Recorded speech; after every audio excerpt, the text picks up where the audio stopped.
Good evening, everybody, and I'd like to reiterate Vinny's thanks to Amgen for supporting this meeting, and it is great to see so many people here interested in prevention. Now, I know I'm scheduled for an hour. I'm going to try and get through this in about 40 minutes. And what I wanted to do tonight was take a broad overview of prevention. There is stuff about lipids in it, but to show really why we should be so positive about what is happening in clinical practice in prevention. Now, I went to London 12 years ago and I was literally Cinderella, feeling very unloved, was very interested in prevention from my very first year as a reg when I go into CCU, see these young MIs and go, this is madness, why aren't we stopping this? And I hope by the end of my talk you will see why Cinderella is no longer sitting in the ashes. So this is just a very broad overview. I'm going to touch on really what's new and what's current. So, risk-based screening, just these are the latest guidelines. This is not going to be a guideline talk, but the ESC said ideally everybody over 40. The ACC-AHA in 2013, they changed their risk equation from Framingham, caused a lot of controversy, and JBS3 in the UK. And I think England is the first country in the world. In 2010, we implemented a systematic national screening strategy. So everybody between the age of 40 and 75 without cardiovascular disease gets an invite to their GP for a health check. I got mine a couple of years ago, and I have to say I put it in the bin, but anyway. So, just to make sure you're all awake, this is a patient, two patients you see in clinic. Who would you give a statin to and who would you give blood pressure lowering to?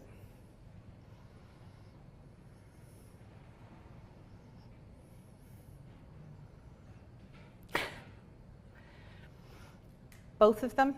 None of them? One of them? Both of them. Which of them is in greater need? Or not in greater need. Who will benefit most?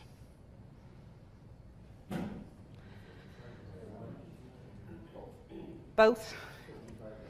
Well, that is why we have multifactorial risk calculators, because we look at the numbers, but actually you need to estimate their risk. And you're absolutely right. They're both at least at moderate risk, and the male smoker is actually at high risk, which you can judge on his age and gender alone and long history of cigarette smoking. But you can bet your bottom dollar if he's seen in primary care with these lipids, they'll be saying, well, you don't need a statin, but he's the one who's going to come in to coronary care. And I think this underscores the importance of using a risk calculator, and I think it's something that's probably underused in clinical practice. When I have trainees in my clinic, the cardiology registrars, I show them the risk calculator and I get very blank faces. So you all know this. The reason we take a multifactorial approach to prevention is you can target therapy to those who are at highest risk, and you're not treating single elevation of risk factors in low-risk individuals. The exception to this rule, of course, is people with severely elevated risk factors, such as a genetic dyslipidemia like F8. And I'm not going to step on Vivian's toes because he's going to speak about that. Now, I love this chart. This was published in The Lancet a couple of years ago. And this is the benefit of antihypertensives in different risk categories. And if you look at statin data, the chart is the exact same. So these are the individuals at highest risk. This is very modest blood pressure lowering. These are individuals at very low risk and very high blood pressure lowering. And you can see the clinical benefit is nearly identical, whereas those at highest risk with the most blood pressure lowering have the most to gain. So multifactorial risk is absolutely appropriate for guiding therapy. But there's a problem with absolute risk, which is what? It underserves our younger patients and our female patients, because by virtue of their younger age and gender, they're going to come out at low absolute short-term risk over the next 10 years. And yet they've spent a lifetime accumulating these unhealthy behaviours, and their lifetime risk of cardiovascular disease is going to be high. And this is data from Framingham which showed this beautifully, and these are people aged 40, and rather disappointingly only a few of them had ideal risk factors, Whereas if you had 2 risk factors, there was a dramatic difference over the course of a lifetime in your cardiovascular risk. So we should be getting people, actually that's at 50, but the chart, when you look at it at 40, is the exact same. So we need to be getting these individuals at a younger age. This is data from Cardia and MESA, which are cohort studies looking at subclinical disease. These are individuals, the average age was between 35 and 45. These are individuals who are at high short-term 10-year risk. This is their calcium score. These are individuals who are at low short-term risk and low lifetime risk. These are individuals who are at low short-term risk but high lifetime risk. And you can see their calcium score is in between. So people who are at low 10-year risk but have high lifetime risk have higher markers of subclinical atherosclerosis than people who are at low lifetime risk. Why is this important? Apart from talking about risk, it's very important when we talk to patients about risk that they understand what we're talking about. Because a key motivating factor in asking patients to take tablets or change their lifestyle is they need to understand what their actual risk is. And I'm sure many of you have spoken to patients and said your risk is 8% or your risk is 10%, and you get the blank look. And to be honest, I'm not surprised because it's hard enough to understand myself. So this is a 45-year-old smoking female who's obese, and these are her lipid profiles, and this is her blood pressure. So I see her in clinic, and this is her 10-year risk, 4%. So I say to her, well, if there was 100 women like you, 4 would have a heart attack in the next 10 years. Well, she's going to go out the door singing and dancing, thinking, that's great, no problem. But then you tell her, well, your heart age is actually 56. So this is the new approach we've taken in JBS3. Instead of telling somebody their lifetime risk at a younger age, we tell them their heart age. And as you can see, the definition of that is calculated by estimating the age of someone of the same gender and ethnicity who have the same annual risk of event, but with all the risk factors at optional levels. This has been proven to be more emotionally impactful. Now, I know cardiologists don't talk about their emotions, but actually it's important, because if you emotionally impact on a patient, then they understand their risk and then they'll change. And it's not all just touchy-feely stuff. There is some science, and this was a Spanish study where they took patients, or they weren't even patients, they were just having workplace assessments. They randomized them to a very basic intervention. They were told, given general health advice, they were told their framing and risk score, and they were told their heart age, 3 different groups, and they were reassessed after 1 year. Small study, needs to be repeated, but those who were told their heart age had more changes in their blood pressure for the better, more of them stopped smoking, better cholesterol, reduction in weight. So the heart age helped them change for the better. Excuse me. The other thing that's changed in recent years is the threshold for statin therapy. And now our NICE guidance published in 2014, and they lowered the threshold from a 20% threshold to 10%. When you think about it, these thresholds are very arbitrary anyway, and a lot of it was economic. Now the statins are off patent and are cheap, and there is evidence for their benefit in more moderate risk patients, and we know that from the CTTC meta-analysis that was published in The Lancet 3 years ago, and that was the rationale for reducing the threshold. The Americans did it slightly differently, but they came up with the same result, and they dropped their statin threshold to 7.5%, which is roughly the same as the English 10% because we include TIA. Many of you will have seen, if you were at the AHA around the time these came out, there was a lot of controversy, a lot of editorials. People, Paul Ridker was one of them, complaining, saying they're not right, blah, blah, blah, we're going to overtreat. And actually the same happened in the UK, and the head of the Royal College of Physicians wrote a letter to the Times with a lot of other eminent people saying we are medicalising the population because it would have meant another 5 million people in the UK going on statins. And there hasn't been physician buy-in. Data from this year would show that statin prescribing in this group has not increased. So I don't think GPs are buying in, and I don't think patients are buying in. But that's the problem with prevention. Most of the cases are going to occur in the intermediate risk group because there's so many of them. So if you take all these patients, so your high-risk patients, you know what to do. You would give them lipid-lowering therapy. Your low-risk patients, you know what to do. You do nothing, or a healthy lifestyle. But it's this group here, this pesca group here, we're not so sure. So NICE would say now, give all of them a statin. And there's been huge amount of research in recent years at seeing, can we work out, are these yellow smiley people more red or more green? The problem was all these biomarkers or risk markers were being done in different populations with different outcomes. But I think this paper was quite definitive. So this was from the MESA cohort. MESA stands for Multi-Ethnic Study of Atherosclerosis, set up in 2003 in the US in 4 different states: Chinese, Hispanic, Black, and Caucasian.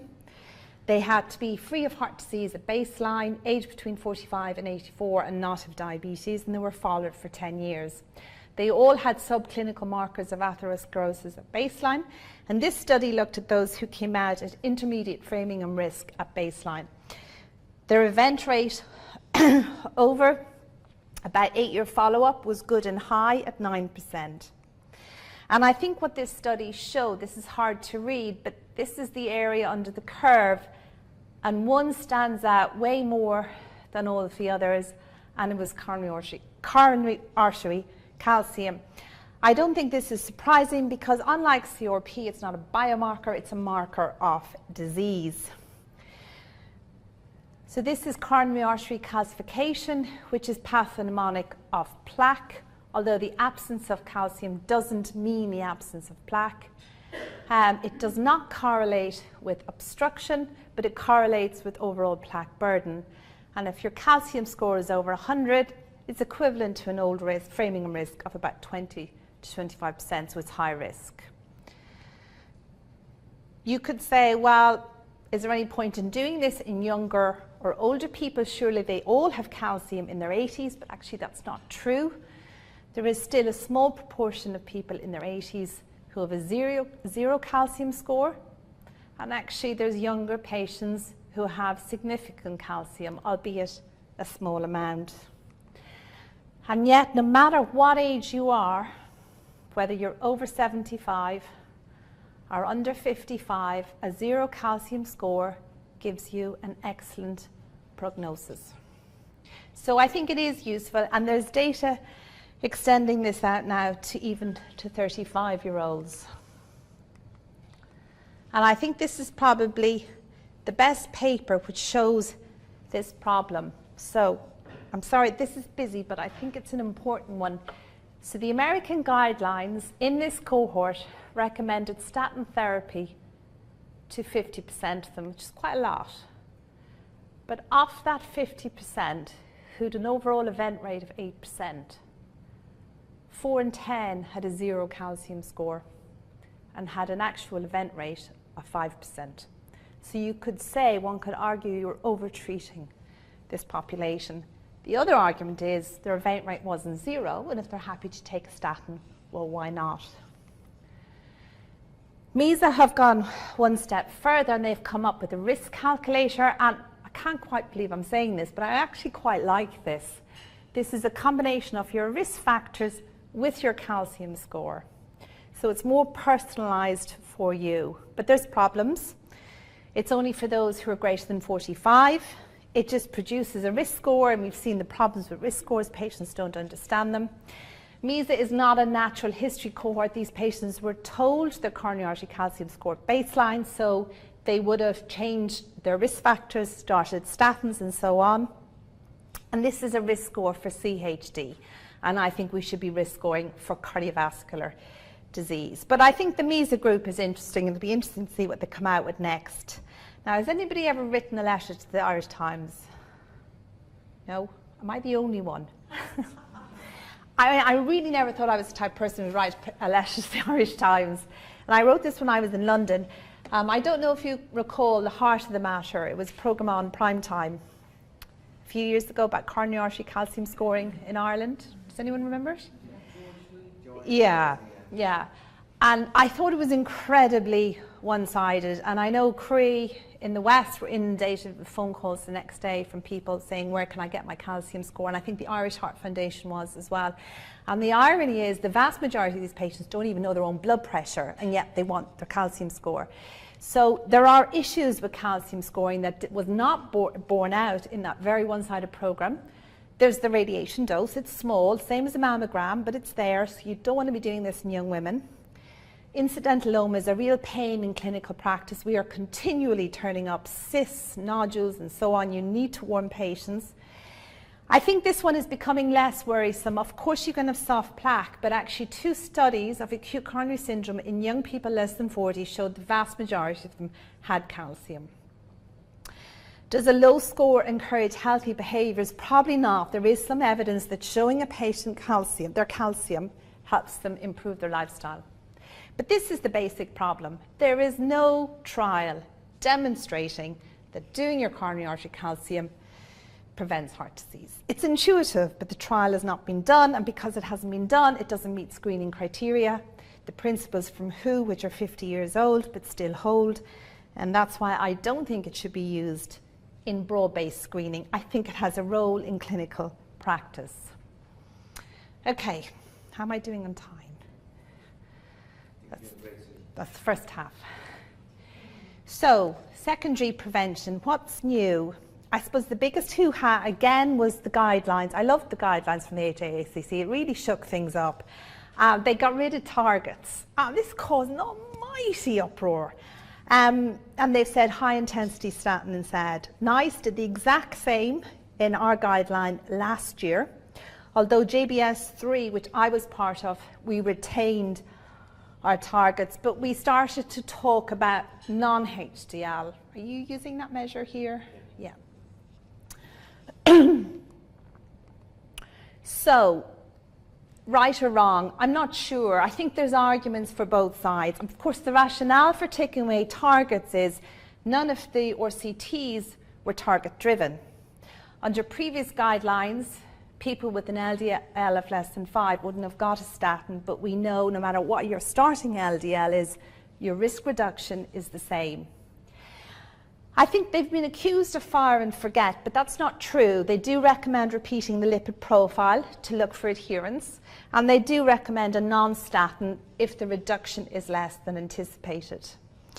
But we're doctors, we're nurses, we're used to medicine, we're used to measuring things, and we like numbers, and I think that simple fact was overlooked, and it's good for audit.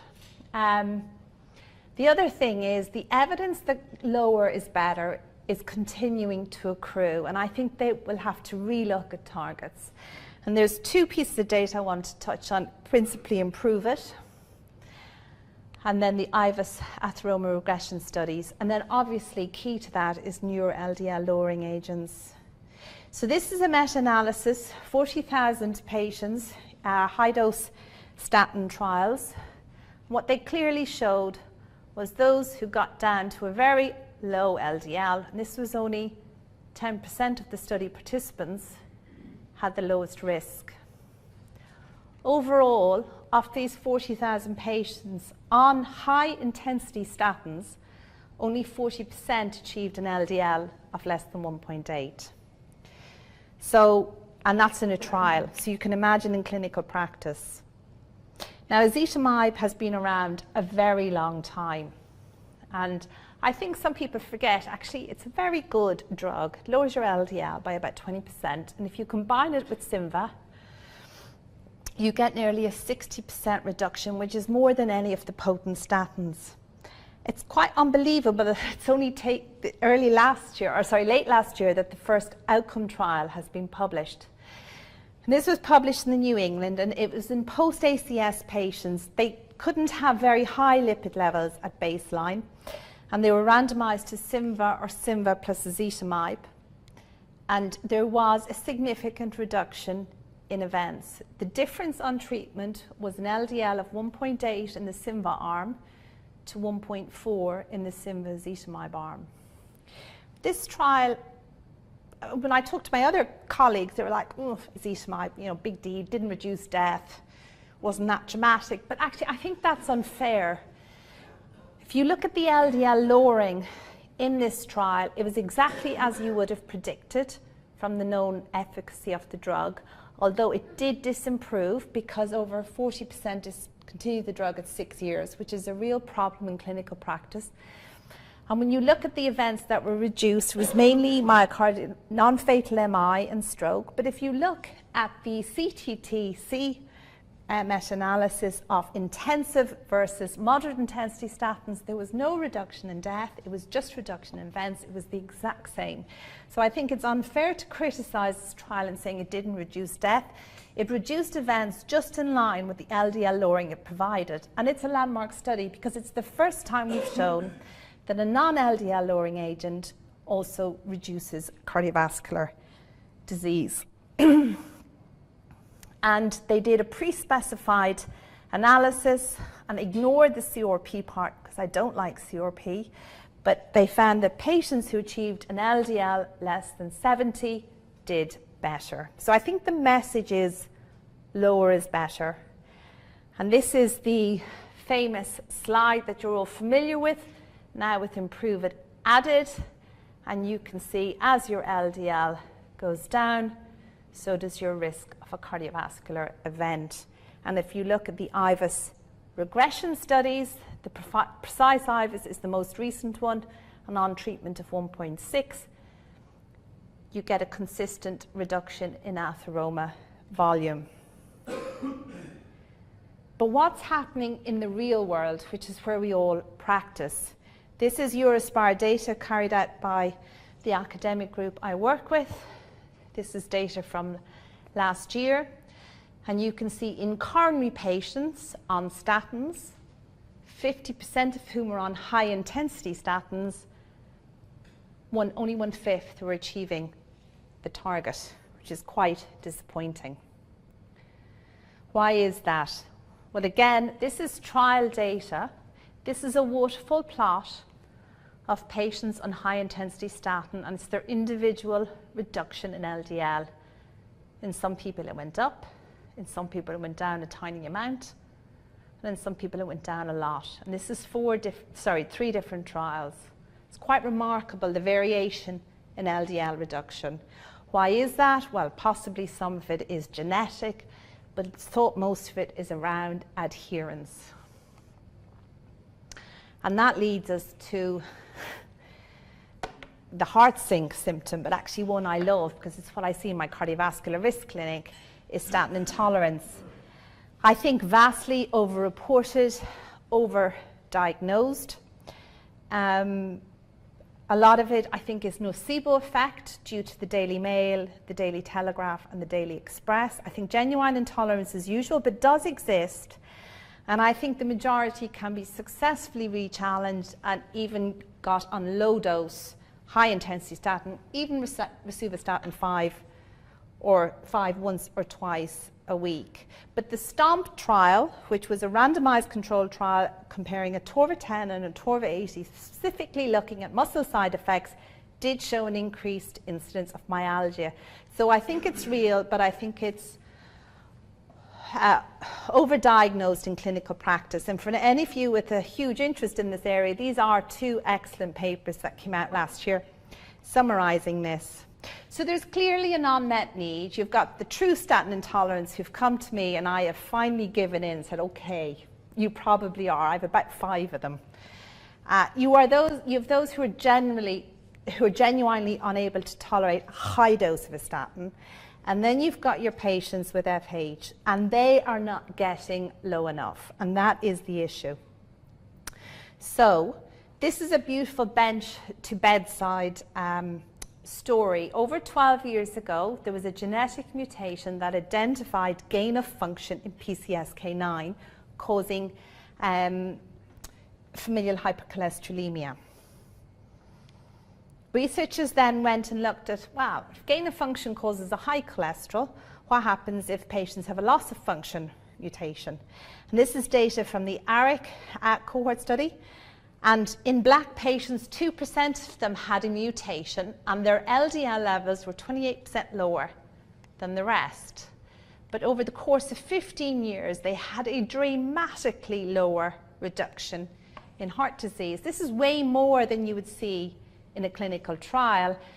And this reflects the fact that they were exposed to these lower LDLs from birth. So, have you got the appetite for this? This is important. LDL binds to the receptor, goes to the lysosome, gets released, for LDL is used in cholesterol synthesis, or in cell membrane and so on. The LDL receptor is a busy little bee recycling back to the membrane every 15 minutes for its lifespan over 24 hours. PCSK9, which is secreted by the liver, when it binds to LDL, it goes to the lysosome, and this time the LDL receptor is digested and it's gone. If you give somebody statins and lower cholesterol in the hepatocyte, you get increased in PCSK9 levels. And then if you give somebody a PCSK9 inhibitor, it binds to free PCSK9, so the LDL receptors are free to recycle as much as they want, and you get a dramatic reduction in cholesterol. So these are monoclonal antibodies, not small molecules, because there's very little binding sites on PCSK9 for small molecules to bind to. As they're so large, they have to be injected subcutaneously. They have a very long half-life, so they can be injected every 2 weeks to a month. They don't cross the blood-brain barrier, and they're expensive. So if somebody is injected with evolocumab, but if you interpose the curve for arlocumab, it looks the exact same. What happens is a dramatic reduction in free PCSK9 as your antibody rises, and that's followed closely by a reduction in LDL. And then the PCSK9 antibody wears off and the PCSK9 levels recover, and that's followed by recovery in LDL. And that's how they work. And I mean, I've looked at all the trial data, and I have to say it's nearly too good to be true. And I'm not saying it's not true, but it's very good. So no matter what statin dose you're on, they lower your cholesterol, LDL cholesterol, by about 50 to 60%, which means if you use them with a statin, you don't need to use a high intensity statin. You can use a low dose. You get the same effect. GAZ2 was in statin intolerant patients, and they were very well tolerated, the same reduction. The difficulty with GAZ2 was patients got into the trial on the basis of a history of statin intolerance, but that is subjective. GAZ3 has a statin re-challenge, so only genuinely intolerant patients get into the trial. Longer term data, Osler was over a year. This was open label evolocumab, and you can see the reduction in LDL lasted over the course of the year. And then alirocumab was placebo-controlled, very similar data, longer time period out to 78 weeks. I have to say, looking at the two different drugs, they seem to me virtually identical. I can't say one is better than the other. Adverse events, again, it seems too good. They're very, very clean. The only slight concern is a neurocognitive signal, not related to LDL. And the Fourier trial, which is the big outcome study for evolocumab, has a specific subset of neurocognitive assessment where they'd actually do proper assessment in these patients to see, is this real?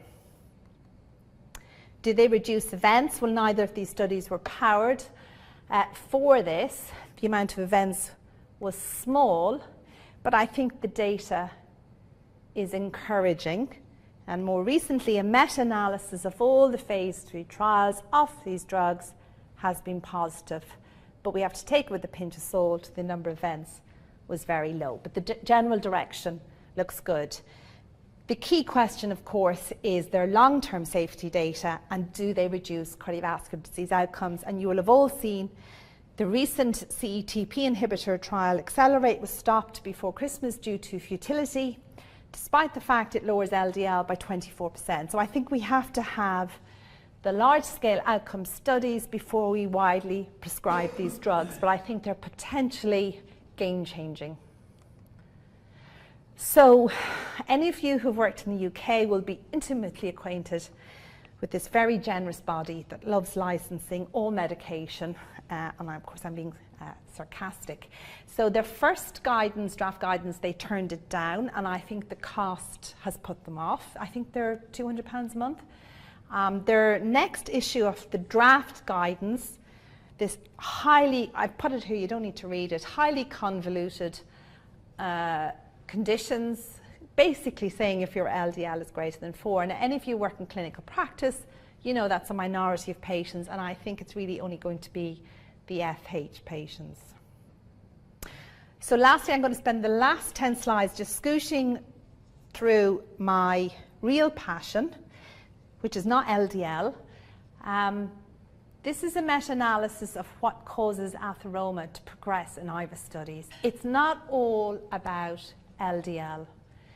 People who had worse HDLs, people who had higher blood pressures, people who had diabetes. 20% of patients with an LDL less than 70 progressed. What about lifestyle? This is the OASIS 5 sub-study. It's observational but very powerful. People were asked at 1 month after their MI, did they smoke? Were they adhering to diet? Were they adhering to exercise? Those who never smoked were doing the diet, doing the exercise. They're the normal ones. And you can see if you were a persistent smoker, didn't diet, didn't exercise, your recurrent risk was vastly higher. And yet, are these things we are doing well?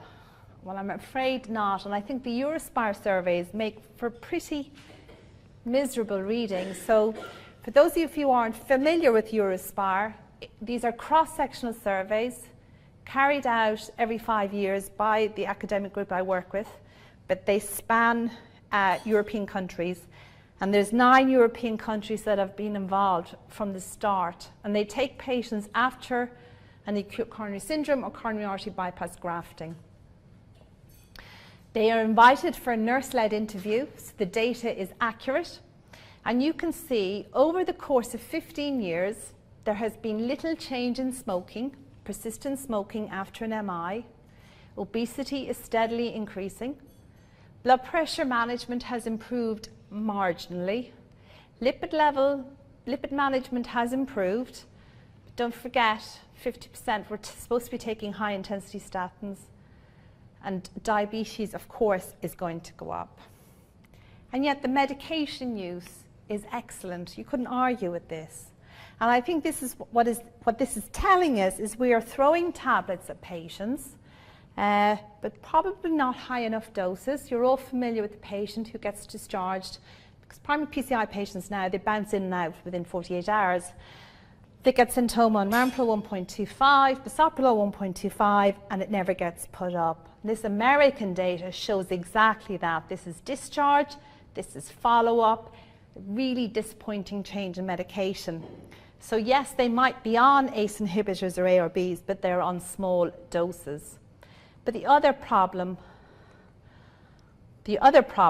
are manifold. So I think what we underestimate is the psychological effect in patients. 1 in 3 will be anxious, clinically anxious. 1 in 6 will be depressed.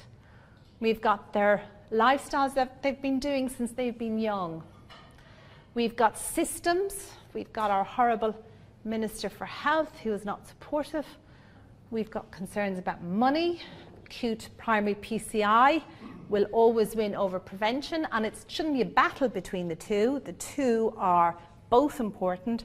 And this is us in clinic, a big clinic. You've got somebody sitting in front of you. You're like, oh God, how am I going to help this person? and then you've got all this medication and you know they're not taking it. So it's not simple why we're not doing better in clinical practice. And I think when I was practicing in Ireland, this is a very typical patient, and you would sit in clinic and you think, but you can change behaviour, and I'm going to give you a very simple example. Has anyone ever been to Schiphol Airport? Yeah, but you probably haven't been in the men's loos. So, as you know, and if you live with a man, they're very messy creatures, and they've very bad aim. So Schiphol Airport decided to cut down on the cleaning by painting a fly on the urinal. This decreased spillage by 80%. So behaviour was changed very rapidly because we gave these very simple men a hook. In some toilets they painted a football, bless them. Now, there is no equivalent of the urinal fly, unfortunately, in cardiology. It is slog. These are what works, and as you look down these, any doctor in the audience who says they do these, I would say, is a liar, because you just don't have time in clinic to do this. It's a multifaceted problem. It needs a multifaceted solution. These patients need behaviour change strategies. They need to be educated. They need help with their lifestyle. Their medical risk factors need to be managed. They need to get on the right doses of drugs. They need their anxiety and depression managed. And they need their family supporting them. So what is the answer? Anne? Cardiac rehabilitation. So this is the definition from WHO, which is about 30 years old, but it's never gone out of date. It's exactly right. And cardiac rehabilitation is not some touchy-feely people doing aerobics out in a prefab. That's not what it's about. It's evidence-based medicine. The latest meta-analysis in JACC this year, 63 trials. It still has a significant reduction in cardiovascular mortality. If this was a drug, you wouldn't dream of not giving it to a patient. The problem is we're probably not delivering it in a standardized fashion, unlike primary PCI. So I went to London 12 years ago as Cinderella to work with David Wood, who is President-elect of the World Heart Federation, and I think truly visionary when it comes to preventive cardiology. And he said, he led the Eurospire surveys, and he said, surely we can do better than what the Eurospire data is showing. So we set up EuroAction. It was an ESC demonstration project in 8 different European countries, nurse coordinated. We took it away from the doctor. The nurse led it, supported by a physical activity specialist and a dietitian. A structured program incorporating all those aspects I showed you. And we did a randomized controlled trial, which we published in The Lancet about, 8 years ago, hard to believe. And we showed that this model was successful and better than usual care in managing all these aspects of somebody's cardiovascular risk. And then we thought, we had a hospital program and a primary care program. We thought, why are we separating the two? All these patients are at high risk. And they all need the same multidisciplinary professional intervention. So we merged them all into one program. So patients with PAD, TIA, or whatever put them at risk came to the same program. We called it MyAction. And these are the principles of MyAction, which are exactly what I described to you before.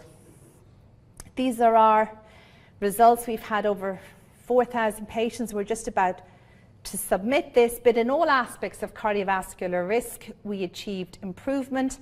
And I think that's the most important thing. When you're running a program like this, you have to measure your outcomes. It's no point saying, I saw 100 patients and they were all very satisfied. That is meaningless. If you want to sit at the board of the hospital and talk about value of your program, you have to show you're making a difference. The program is highly cost effective. This was a formal cost effectiveness analysis that I'm not going to go into. And our trial changed the European guidelines on prevention. And the findings called for comprehensive and multidisciplinary programs involving all patients and their families. Because medical risk factors and lifestyle risk factors are manageable and are achievable in everyday clinical practice. And these are the components of cardiac rehabilitation that we published in the UK 3 years ago. And I'm not beating my own chest, but I'd say our program in Imperial is one of the few programs meeting these standards, and it needs to change. So to summarize, I think risk estimation is clearly important to direct therapy at those who benefit from preventive therapy most. But it underserves young and female, but I think heart age is promising. I think risk threshold lowering for statin prescribing is absolutely right, but I think there needs to be better patient communication and physician buy-in. I think the evidence for a detection of subclinical disease, namely coronary artery calcium, is growing, and I think it's probably useful in intermediate risk or in those with a strong family history of premature disease. But issues remain, and I don't think it should be used in screening. Guidelines, we've moved away from LDL targets, but I think when the next set of guidelines come out, that may be re-looked at, especially if the Fourier trial, which is being published or presented later this year, is positive. I think underachievement of lipid levels is underappreciated and it's complex, but a lot of it is due to adherence and perceived statin side effects. I think PCSK9 inhibitors are going to transform preventive cardiology if they work. I saw an article in JACC recently saying, are we going to cure atherosclerosis? I think that's premature, but that's the sort of conversations people are having. We've a hint of CVD event reduction, but it has to be confirmed in wide-scale studies, which we will have later this year. But it's not just about LDL, and I think that's my take-home message. You have to include evidence-based, modern preventive cardiology programs, not the old exercise program out in the basement or the prefab, a proper program that's aligned with the cardiology service and that is showing its value. And that is why, well, there's the article, I think Cinderella has found her prince and is going to the ball.